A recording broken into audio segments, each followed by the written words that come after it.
Los problemas cardiovasculares siempre están presentes en nuestra vida, pero obviamente hay personajes que han ganado mucho en base al éxito, a la responsabilidad y al trabajo. Uno de ellos lo tenemos acá en Retratos en esta semana, portovejense de cepa, y que se lo presentamos a continuación. Bienvenidos.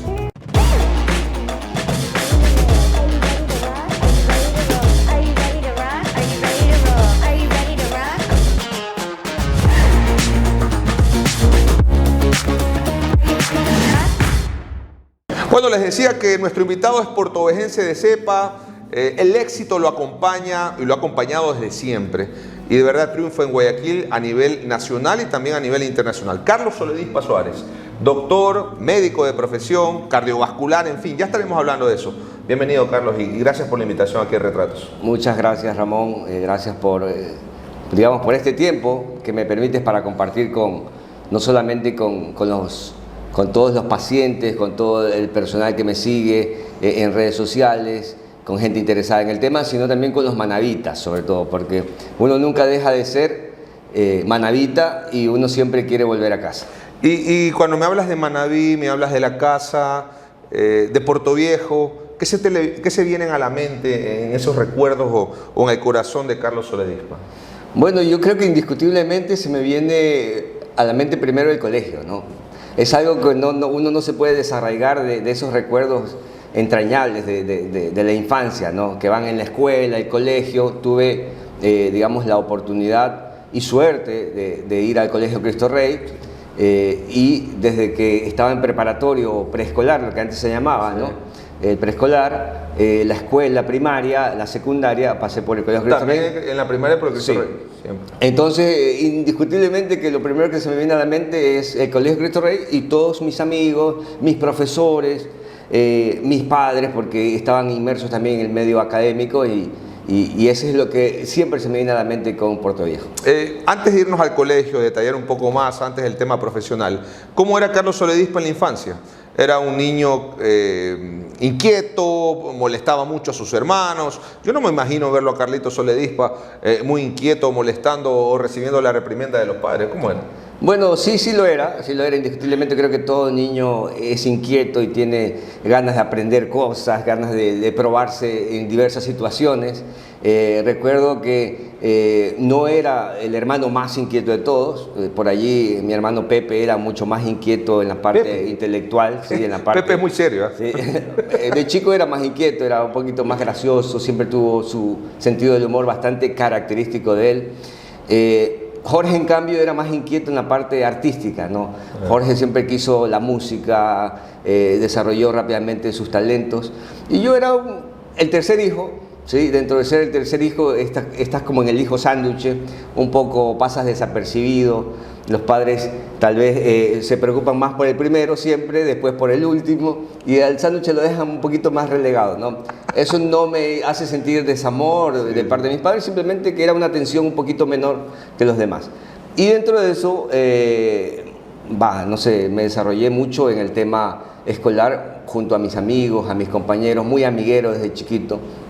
Y bueno, también muy estudioso. Sí. Y de ese grado de decir amiguero, deportista, amiguero, guitarrista, músico, ¿cómo era el Portoviejo de los 80? Para que la gente tenga un poquito también el Portoviejo de los 80 era primero un Portoviejo muy comunitario, era una sociedad, tú ibas por la calle y te saludabas con medio portoviejo. Pasaban tus compañeros de colegio o escuela. Ellos eran al mismo tiempo, eran hermanos de compañeros de tus hermanos.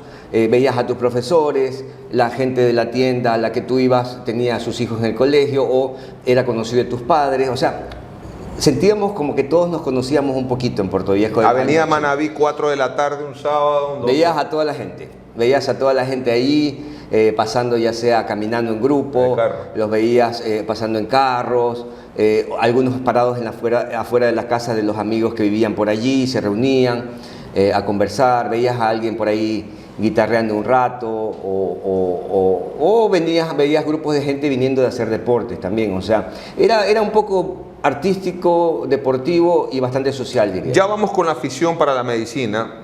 ¿A cuál cámara veo, productor? Acá, gracias, me confundo por acá. Gracias, Paquito Navarrete, la gente dura de Pana TV Online. Y digo esto porque Carlos Soledispa es médico, en general, que vamos a conocer mucho de él, pero ¿cómo llega esa afición por la música antes de la medicina que ya vamos a entablarla? ¿Cómo llega ese gusto por la música? Bueno, yo creo que los seres humanos siempre tenemos una necesidad de desahogarnos del cable a tierra, lo que se conoce, es decir, de que tu energía de alguna forma vaya por algún lado. Hay gente que le gusta más el deporte, por ejemplo. Yo creo que deportista nunca fui bueno, jugaba fútbol con mis amigos, no era del equipo principal jamás, ¿sí entiendes, no? Pero la música sí, la música era mi cable a tierra. Desde que yo vi tocar la primera guitarra o el primer piano, tuve ganas de hacer lo mismo. ¿Cómo te induces a ese mundo de la música? ¿Por medio de quién? Bueno, realmente tenía un primo mayor que falleció hace poco, ¿sí? Mauricio Arequipa, ¿sí? Mauricio era un gran músico de la época de los años 80. Él tenía esa autobanda que era el gran teclado moderno, que ponía ritmo, ponías melodías con tu mano derecha y cantabas. Él era su autobanda, ¿no? Y bueno, me agradaba mucho. En las fiestas de mi familia él tocaba ocasionalmente. Y después mi otro primo, que es menor que mí, pero tenía un talento desde niño y una voz espectacular, que es Richard Mackay. Ah, Richard Mackay, un abrazo para Richard. Entonces Richard fue el que por primera vez me hizo sentir una guitarra de cerca. O sea, el menor al mayor. Sí, porque Richard, bueno, tomaba algunas clases y tenía una voz espectacular. Era artista desde creo que de tercer grado, sí. Ya salía en todos los eventos del colegio, él salía cantando en el escenario y era muy desenvuelto, siempre ha sido muy desenvuelto, ¿no? Entonces, dentro de mi timidez y todo, bueno, él me pone la guitarra sobre las piernas y yo empiezo a rasguñar, a rasguear. Y ahí fue cuando le dije a mi mamá y a mi papá, necesito una guitarra, sin saber tocar. ¿Y te la compraron? Y me la compraron. ¿Y cómo era doña Rosita, que en paz descanse, y el profe Edberto? El profe Edberto era jodido. Sí, pero bueno, también... ¿Tenía su lado sentimental? Sí, claro, o sea, ambos, o sea, mis padres han sido muy exigentes desde niño, más mi mamá que mi papá. Ah, pensaba que era lo contrario. No, mi mamá siempre fue más estricta, exigente, muy disciplinada en todo, desde la mañana hasta la última hora y minuto de la noche. Tenía todo un plan diario para nosotros y teníamos que cumplirlo. Mi papá era el que nos permitía ese caprichito, esa fuga, mira, esa sensación, esa sonrisa. Era el más amiguero con nosotros. Mi mamá fue la más formadora en disciplina, ¿no? Pero ellos siempre pensaron que los niños necesitaban distracciones, ¿no? Como yo pienso que hasta ahora. Y si no es el deporte, vieron en la música una buena salida a nuestras distracciones y también una buena forma de alguna forma, no manipularnos, pero sí decirnos, mira, si no haces bien tu tarea, si no haces bien lo que te corresponde, no, te guardo la guitarra, te meto con llave el piano, el teclado. Entonces siempre fue una forma, digámoslo, un buen hábito, hasta un buen vicio, tocar música, claro. Y de alguna forma ser condicionados por eso, ¿no? Y de alguna forma ellos sí nos restringieron de cosas, de un entorno que sin duda siempre ha existido, que es el entorno del peligro, de la calle, de la maldad, a través de cosas en casa que he disfrutado. Estamos hablando con Carlos Soledispa Soares, médico que tiene un éxito tremendo en Guayaquil a nivel internacional aquí en Retratos, y gracias de verdad a cada uno de ustedes por suscribirse a nuestras páginas de Facebook, Instagram y también en Twitter y en YouTube. Gracias de verdad a través de Pana TV Online. Carlos, antes de ir al gusto por la medicina y que nos cuentes cuál ha sido principalmente el tema de tu éxito, quiero que nos expliques, luego de la guitarra, luego de todo lo que nos has contado, cómo llega el tema del grupo musical, porque conformaste un grupo musical con importantes compañeros de colegio. Sí, realmente el tema de la música fue creciendo, se hizo mi hábito y mi cable a tierra, así que mientras no estaba estudiando, estaba siempre con un instrumento, ¿no? Que me ayudaba a sentirme mejor, relajado y también a expresarme. Es que el adolescente, el joven, siempre tiene ganas de expresarse y compuse muchas canciones desde muy pequeño, ¿no? Y eso es bonito porque a la final vas dejando en la memoria de tu vida cómo eras a esta edad, cómo eras después, cómo fuiste evolucionando y todo eso, ¿no? Y después de eso conocí mi año escolar o mi año lectivo, estaba lleno de grandes músicos. O sea, en mi época yo pienso que pasaron grupos icónicos de Portoviejo de los años 80, 90, ¿no?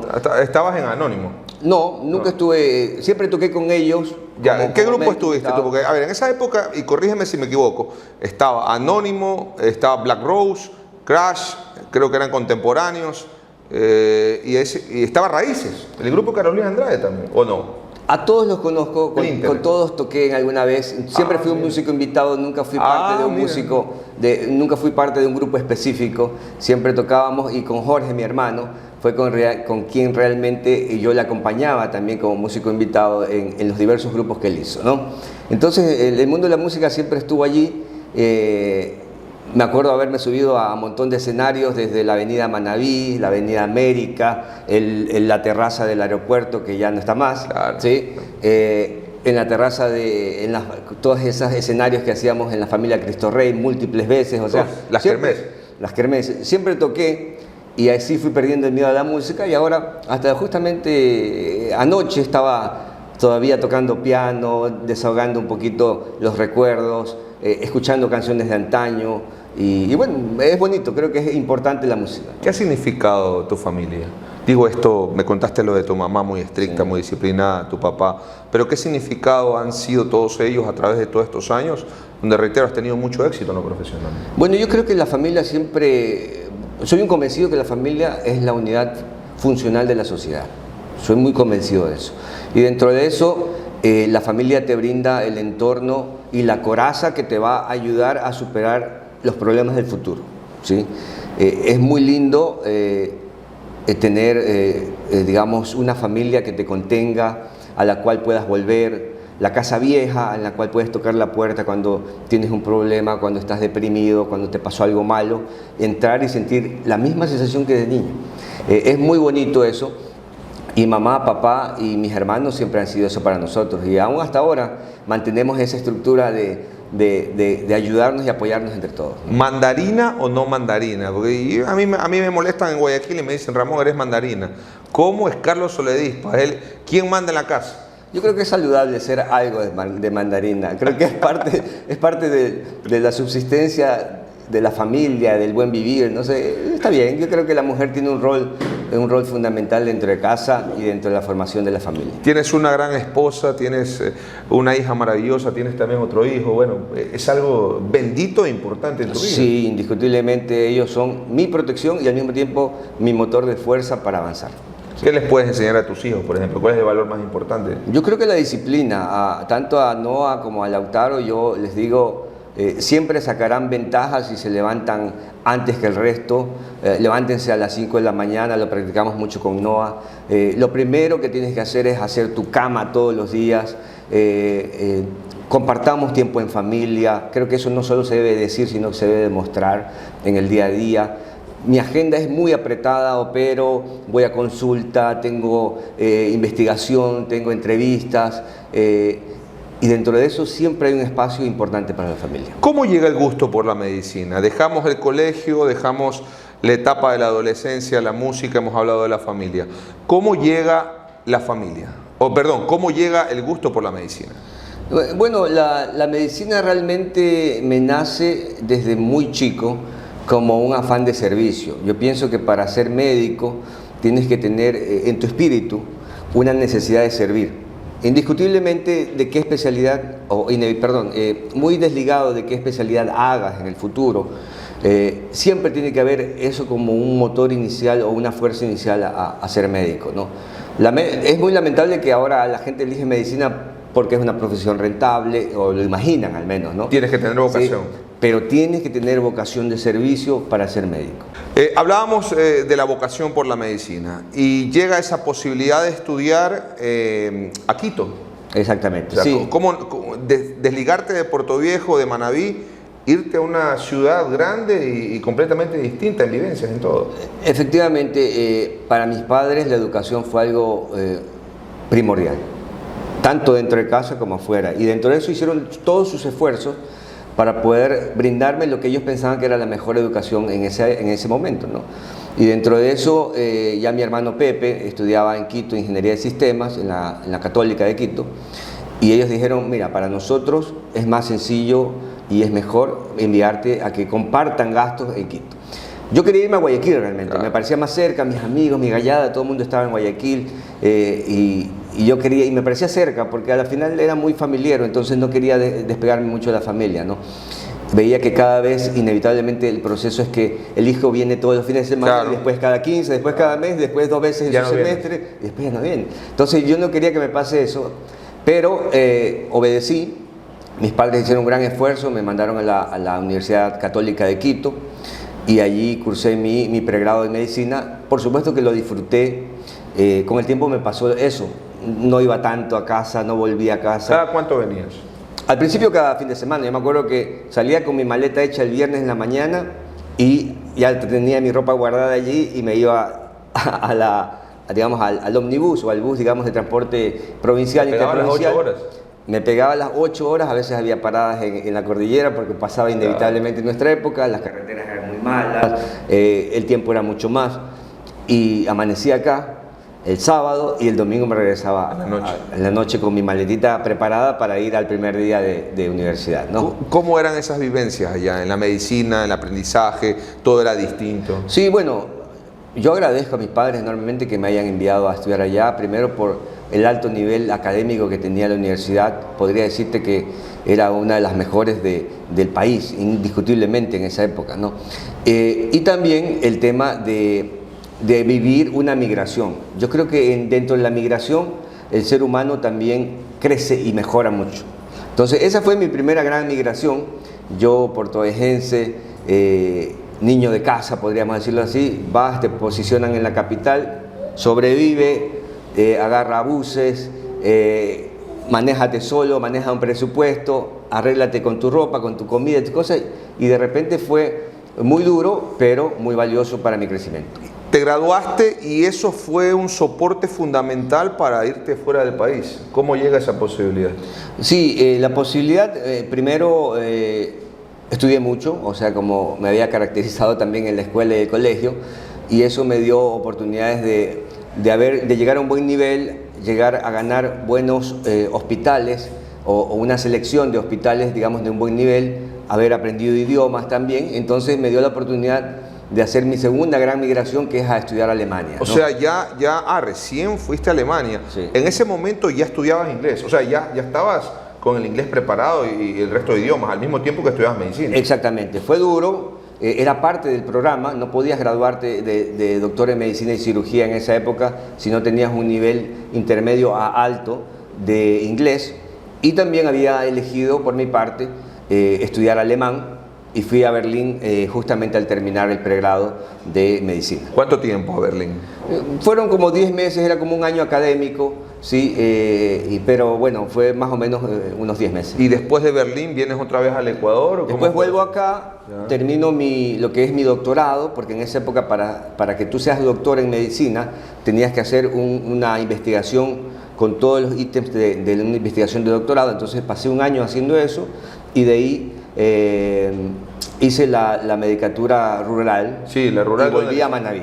Ah, la rural hiciste acá. Sí, volví a Manabí. A casa volví. Volví a casa, volví a Junín, me tocó hacer la medicatura rural en Junín, en una tablada muy alta que se llama Guayabales, ¿sí?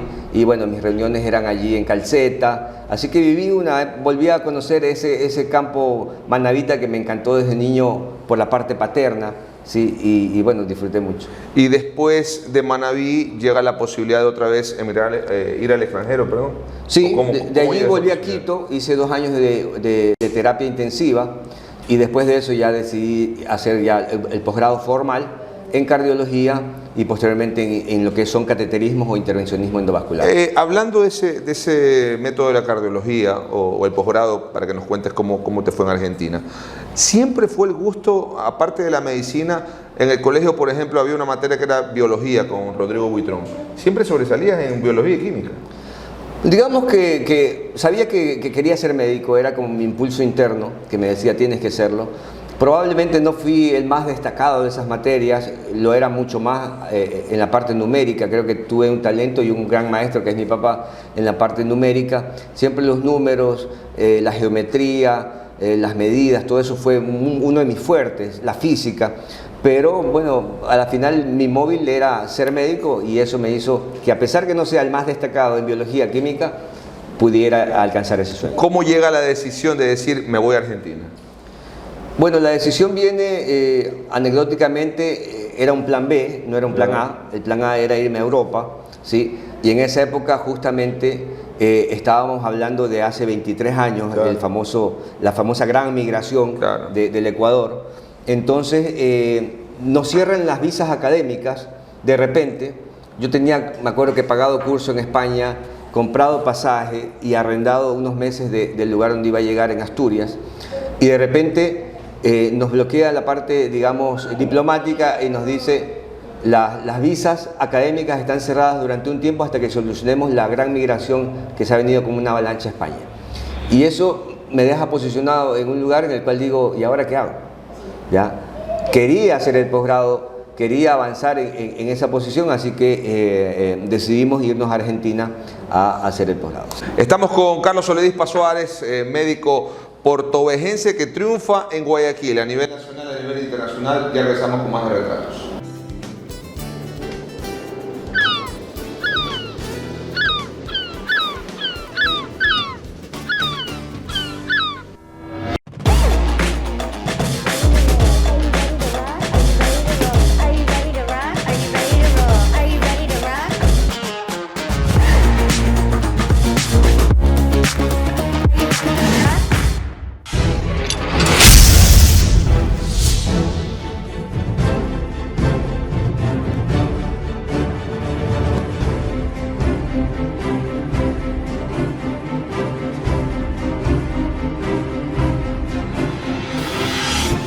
Somos un medio digital diferente, con el profesionalismo que nos caracteriza, imparcial, veraz y oportuno.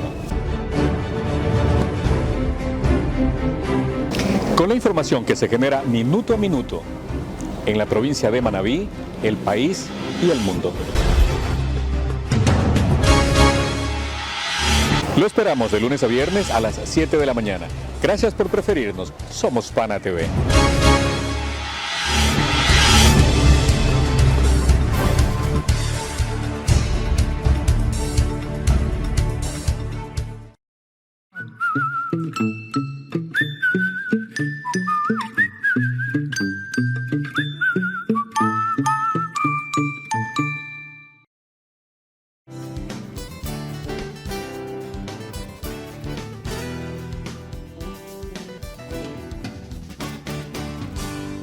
Bueno, estamos acá de nuevo en Retratos con Carlos Soledispa Suárez, médico portovejense que triunfa a nivel nacional, el gerente propietario de ISADMED, que ya estaremos hablando qué significa ISADMED para todos los ecuatorianos y el mundo entero. Bueno, estábamos en la historia de Argentina. Vas a Argentina, realizas tus estudios, los distintos maestros que tuviste también a nivel de la medicina. Sí, realmente esa ya es mi tercera migración. Acuérdate que fui primero a Quito, sí, después a Argentina, y es la tercera migración que me ubica primero en una sociedad especial, una sociedad latinoamericana, pero muy europeizada por su gran migración de España, de Italia sobre todo, y muchas costumbres especiales, ¿no? Me encantó, creo que me marcó mucho, también como persona. Hice grandes amigos, tuve grandes maestros allá.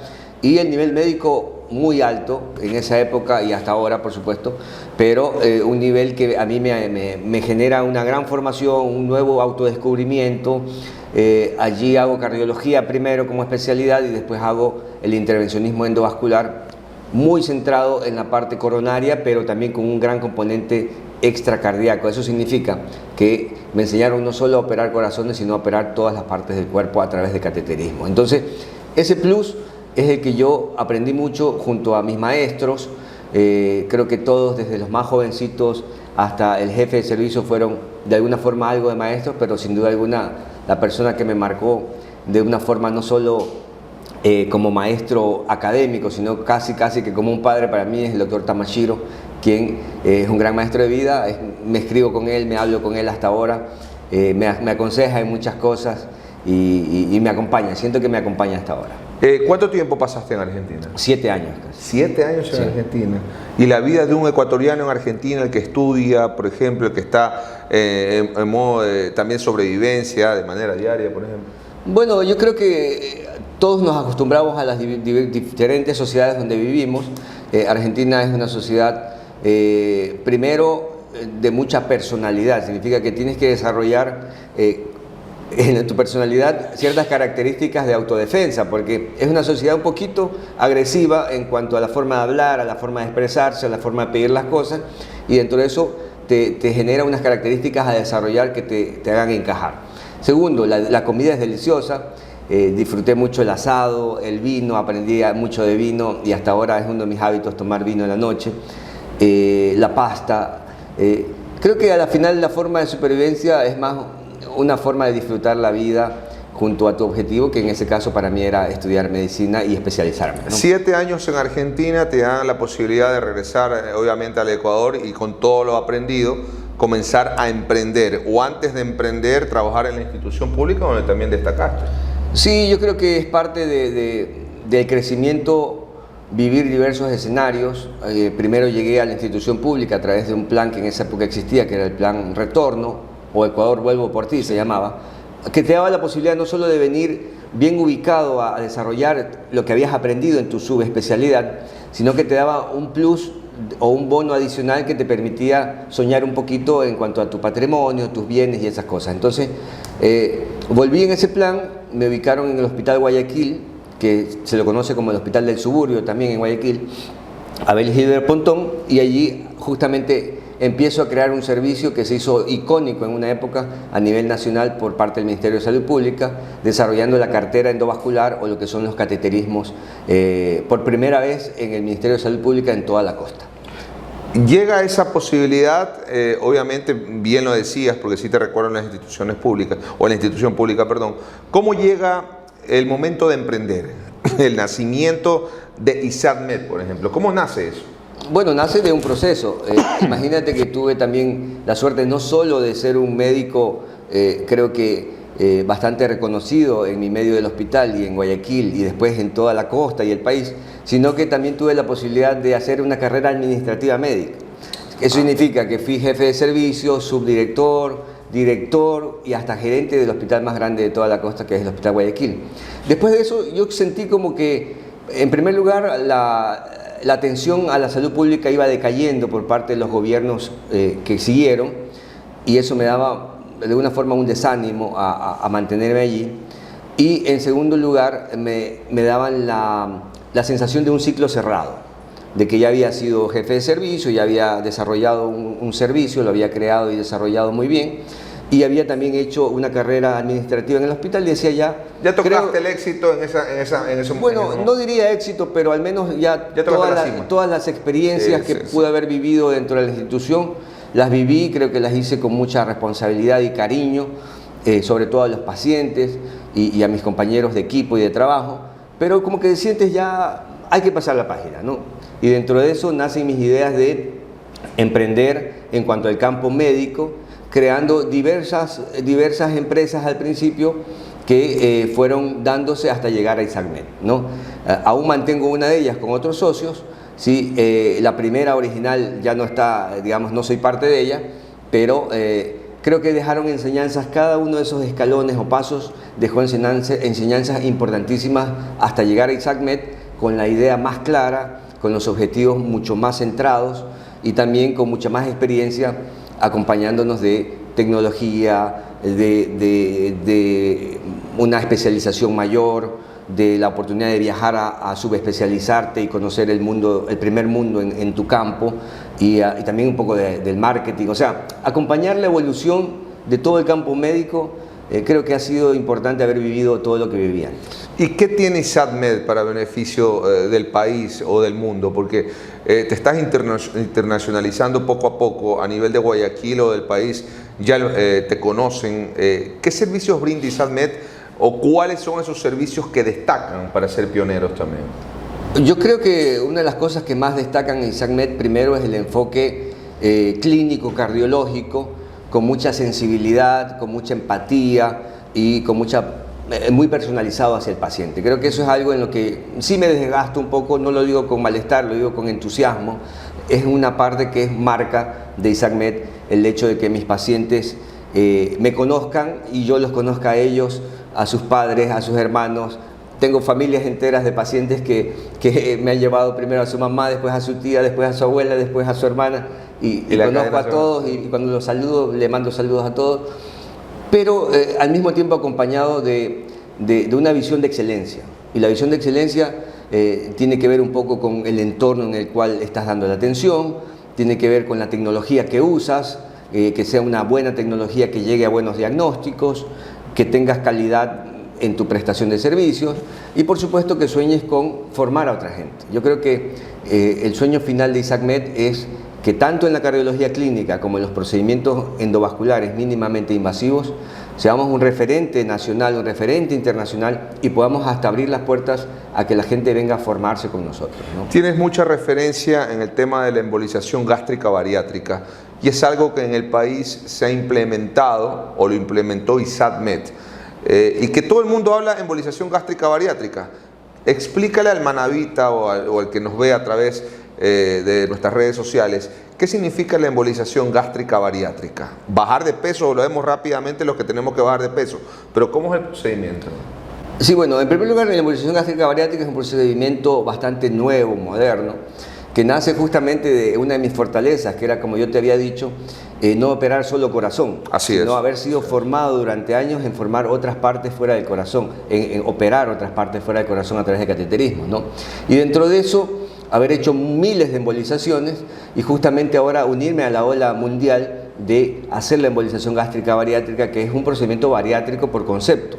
¿Qué es bariátrico? Creo que la audiencia quisiera saber qué es algo bariátrico. Es todo lo que haces en el estómago para lograr control o disminución del peso. Y hay técnicas de endoscopía, hay técnicas quirúrgicas y hay técnicas endovasculares, que es la que yo hago. Lo que hago es un cateterismo, entro por una arteria, ya sea la arteria del pulso o de la ingle, y meto unos catéteres y llego hasta la arteria que da el flujo de sangre al estómago. Y en el estómago hay una zona que es la cabecita o la cúpula del estómago, se le llama el fondo gástrico, y allí se secreta una hormona especial que da el apetito, que se llama grelina. Lo que yo hago es inhibir la secreción de grelina a través de una oclusión de la circulación en la arteria del estómago, y de esa forma le quito el apetito a la persona y ella empieza a bajar de peso. El objetivo no es solamente bajar de peso, el objetivo es aprender salud cardiovascular. ¿Ya? ¿Qué significa? Que aprendas a comer bien, que aprendas a hacer ejercicio y que habiendo desarrollado esos hábitos puedas mantener en el tiempo un peso. La embolización gástrica bariátrica te da ese primer impulso para que sin apetito puedas aprender bien las otras dos cosas que tienes que aprender. ¿Cuánto ha sido lo máximo que ha bajado de peso un paciente de ISACMED o que se ha hecho la embolización gástrica bariátrica? Por ejemplo, para quienes no me creen, yo a través de un plan nutricional en ISACMED estoy pensando en hacerme a futuro el tema de la embolización gástrica bariátrica. He sufrido 7 operaciones y es algo que realmente lo estoy pensando. ¿Cuánto es lo que más ha bajado? Bueno, tenemos pacientes que han bajado hasta más de 30 kilos. ¿Sí? Que muchas veces no es un peso absoluto en lo que tienes que enfocarte, sino en qué porcentaje de peso es el que ha bajado el paciente. Es decir, es importantísimo no solamente saber cuánto en cantidad, cuántos kilos has bajado, sino qué porcentaje de peso has logrado bajar, a qué índice de masa corporal has llegado, qué tan cerca estás de tu peso ideal. Todas esas cosas son importantes y sobre todo acompañados por nutrición para que tengas una buena composición corporal. Somos agua, somos grasa, somos músculo, somos huesos, somos muchos tejidos. Dentro de eso lo importante es que al bajar de peso pierdas mucha cantidad de tejido graso y aumentes cantidad de músculo para que eso te dé más salud cardiovascular a futuro. Estamos inmersos siempre en el mundo deportivo y el otro día leía de que en algún país de Sudamérica, si mal no recuerdo en Perú, hubo una chica que tuvo una muerte súbita en un gimnasio. Generalmente tenemos esa mala costumbre de hacer deporte cuando se nos vienen ganas, lo digo así, sin antes hacernos un electrocardiograma o un chequeo a nivel de todos nuestros órganos. ¿Qué recomendaciones das, Carlos, para las personas que recién quieren hacer deporte, que tienen una vida sedentaria, por ejemplo? Bueno, lo primero es que acudan a alguien que les dé un apoyo especializado o profesional. Es lo primero. El ejercicio no se hace de un día para otro. Para que tú tengas salud cardiovascular, tienes que hacer del ejercicio un hábito. Si no es ese hábito a través del tiempo, no podrás mantener un peso adecuado. Bajarás de peso una época, volverás a subir, volverás a bajar, volverás a subir. Y eso hace más daño que bien al cuerpo. Entonces, lo primero es buscar atención especializada o profesional en el tema. Lo segundo es hacer del ejercicio un hábito. Y lo tercero, como tú lo has dicho, es hacerse chequeos preventivos o cardíacos, o cardiológicos, perdón, para que sepas desde dónde arrancas. La gente que le da problemas en los gimnasios, no solo cardiovasculares, sino también de lesiones y un montón de cosas, es porque nunca han hecho un chequeo previo y nunca han hecho progresivamente un proceso de habituarse al ejercicio. Entonces, la evaluación preoperatoria, así como hay evaluación preoperatoria antes de una cirugía, debería de haber un chequeo cardíaco previo a la actividad física, ya sea de ligero, moderado o alto nivel. Y esos chequeos, por ejemplo, los niños o las niñas, tengo muchos casos, por ejemplo, de amigos que dicen, mis hijos están solamente en la tablet, mis hijos no son como nosotros que teníamos o que nos peleábamos por jugar fútbol en los 80, en los 90. Mis hijos solamente quieren andar en la tecnología y no quieren hacer deporte. ¿Qué les recomiendas a los mismos adolescentes o a los mismos niños? Hacer deporte desde temprana edad, tener un estilo de vida distinto, que los padres también tengan su firmeza. Bueno, yo creo que más que los niños, mi recomendación es a los padres, ¿no? O sea, los niños son seres humanos chiquitos que aprenden con el ejemplo. Si ven que el papá y la mamá salen a caminar, que se van al parque, que hacen ejercicio, que tienen un mayor contacto con la naturaleza, que hacen actividad física como un hábito, yo creo que eso les va a servir muchísimo a los niños a seguir ese ejemplo. Porque hay dos formas de hacer actividad física, a través del ejercicio o a través de un deporte. Los niños, creo que a los niños debería enfocárseles más la actividad física a través del deporte. Eso es lo que yo pienso, porque los niños no solamente hacen actividad física, disfrutan con sus compañeros, disfrutan de un resultado, disfrutan de una actividad colectiva. Yo creo que allí es donde debe centrarse un poco, y eso no solamente que es una decisión de los padres, también tiene que haber apoyo gubernamental para que existan áreas en las que pueda darse este escenario, en los colegios que lo impulsen como una salud integral, hacer actividad física a través del deporte y eso. Hemos visto el crecimiento de ISADMED a nivel del marketing digital, de las redes sociales. El otro día veamos un video tuyo que decía ya somos 5.000. Hablaba con tu señora esposa y me decía, bueno, estamos creciendo muchísimo en el tema de la infraestructura. ¿Qué otros planes tienes en ISADMED a futuro con todo este crecimiento? Bueno, es cumplir la misión y la visión. Yo creo que todo emprendimiento que tú lo hagas, debes pasarte unas horas o días sentado, escribiendo en un papel, arrugándolo, botándolo, hasta que veas cuál es la misión. Y la misión y visión no debe salir solamente a ser plasmado en un papel. Debe ser una mística de trabajo, debe ser algo que te impulse a trabajar día a día, hora a hora, en el esfuerzo constante de lograrlo y obtenerlo. Yo creo que, ¿qué esperamos de ISADMED? Que cumpla su misión y visión, que son llegar a ser un centro referente en excelencia de atención cardiovascular, en excelencia de procedimientos endovasculares, en acompañamiento tecnológico y avanzar en lo que son procedimientos estructurales de alta complejidad a nivel nacional o internacional, y en formación. Yo pienso que ese es el sueño, de tener una sala de cateterismo en el cual venga gente de todo el mundo a formarse, en el cual los pacientes que ingresen a esa sala tengan el mejor tratamiento posible y de que podamos brindar salud cardiovascular. Unas últimas preguntas en honor al tiempo, y de verdad agradecerle a Carlos Soledispa Suárez, quien nos ha detallado su vida y su gran momento profesional a nivel de todo el Ecuador y a nivel internacional. ¿ISADMED puede referenciarse también a nivel de Manabí, a nivel de la provincia de Pichincha o sus alrededores, Quito, por ejemplo? ¿Hay algún plan también para quizás expandirse hacia esas zonas o no? Sí, por supuesto. Como te digo, ISADMED vendría a ser una marca, ¿sí? Una marca que tenga mística, que tenga misión, visión y que pueda ser llevada a través de centros diversos en diversas ciudades del país, ¿no? En diferentes ciudades del país. Nosotros tenemos grandes proyectos en provincias que las consideramos hasta cierto punto olvidadas, claro, o digamos que no tienen una oferta de una buena salud cardiovascular. Estamos con ideas de hacer centros satélites para que podamos de esa forma brindar el servicio a muchas más personas. Una más, Carlos. Me dejaste pensando en una de las respuestas que me diste hace algunos minutos sobre la salud pública en el país. Y la salud pública del país realmente a veces se cae a pedazos, en la mayoría de cosas se cae a pedazos. ¿Cómo mejorar ese tema de salud pública en el país con tu experiencia? Digo esto en base a tu experiencia, que nos des una explicación de cómo mejorarla. ¿Cómo decir a los gobiernos, mejórame la salud pública porque se está muriendo todo el mundo? Bueno, yo creo que en primer lugar los gobernantes tienen que ser sensibles con la realidad, ¿no? No puedes desde un escritorio firmar decretos o firmar acciones si no conoces la realidad o palpas la realidad de la gente. Eso es lo principal, pienso yo, ¿no? Dentro de eso, una de las cosas importantes es dar presupuestos a lo que es la salud de todos los diversos niveles de atención. ¿A qué me refiero? Yo volví a un hospital de tercer nivel, significa de especialidades. Yo necesitaba operar cateterismos y tenía todo para operar cateterismos en una época, ¿sí? Pero asimismo, como un hospital de tercer nivel o de especialidades debe tener su presupuesto, debe ponerse atención a la salud primaria o preventiva, es decir, al primer nivel de atención. Y es allí donde yo pienso que no solamente es el gobierno, sino las escuelas formativas quienes tienen que cambiar un poco el paradigma, romperlo un poco, haciendo que el médico, en primer lugar, no aprenda solo de enfermedades, claro, sino que aprenda de salud. Por esa razón tú ves muchos médicos que fuman cigarrillo, ves muchos médicos gorditos o con obesidad, sí, o sobrepeso, ves médicos que toman alcohol descomunalmente, ves médicos que no hacen ejercicio, porque el médico al final no sabe mucho de salud, sabe más de enfermedades.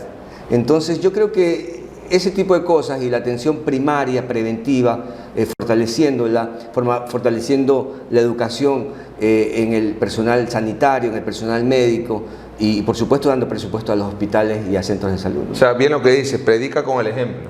Un médico, por ejemplo, que tenga exceso de peso, un médico que fume, un médico que sea alcohólico, es como decir un nutricionista que sea excesivamente gordo. Entonces es muy complicado también. Yo creo que hay que ser coherente. Es muy difícil en la vida llegar a ser coherente, que empaten o que estén iguales lo que piensas, lo que dices y lo que haces, ¿no?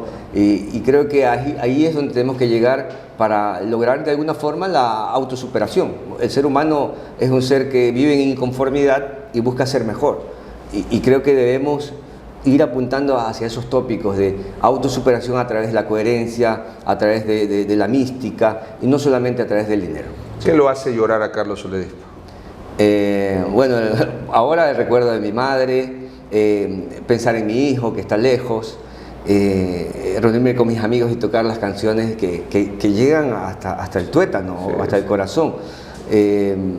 Estar lejos de mi esposa, de mi Noa, de mi Lautaro, esas son las cosas que más me hacen llorar en este momento, ¿no? Yo creo que a la final la familia es lo primero y los sueños también implican una emoción constante que tiene que acompañarte siempre, ¿no? No eres político, pero tienes un hermano que justamente está por posesionarse, o ya se posesionó, perdón, como parte de esta nueva alcaldía, se llama Jorge Soledispa, quien será nuestro invitado también próximamente acá. El mensaje para tu hermano. Bueno, primero felicitarlo porque Jorge es alguien que yo admiro mucho, primero por su gran talento. Yo le enseñé a tocar guitarra y después me superó a los pocos meses o años y haciéndose un referente provincial prácticamente en la música, ¿no? Sí, nacional. Y nacional, por supuesto. Y segundo, bueno, decirle eso, lo mismo que he dicho acá, ser coherente, ser íntegro, es difícil, pero es lo importante.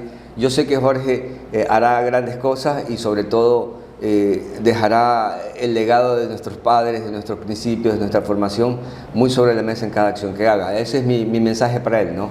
Que haga las cosas con corazón y con conciencia. ¿Lo veremos a Isaac en algún momento dentro del fútbol o dentro del deporte? Hemos visto cómo se ha apoyado a esta niña de Emily Mackay, siempre vinculados al deporte también ustedes. Yo creo que lo que te decía, la actividad física tiene que ser promovida más en el ser humano para lograr una mejor salud general y cardiovascular, y cómo no apoyar el deporte, y los niños tienen que ser enfocados a través del deporte, ¿no? Carlos, te agradezco por todo el tiempo, éxitos en todo lo que emprendas con ISAT-MED, con tu señora esposa, con tus hijos, con tu papá, con tus hermanos. Realmente a mí me enorgullece saber cuando los portovejenses de cepa, manavitas, triunfan a nivel nacional y a nivel internacional. Para mí ha sido un inmenso gusto que estés acá con nosotros, de verdad. Muchas gracias por la invitación, gracias a toda la audiencia por darse el tiempo a escuchar este relato de vida, ¿no? Este es Carlos Soledispa, hay muchas cosas por delante y siempre para el servicio de la comunidad, de los manavitas, de los ecuatorianos y del mundo entero, ¿no? Señores, fue Carlos Soledispa Suárez, estuvo aquí en Retratos, médico de excelencia, manavita de cepa que triunfa en Guayaquil y que obviamente se ha expandido muchísimo a través de ISAT-MED. Un abrazo cordial y no se olviden que al que actúa bien siempre le va bien. Chao.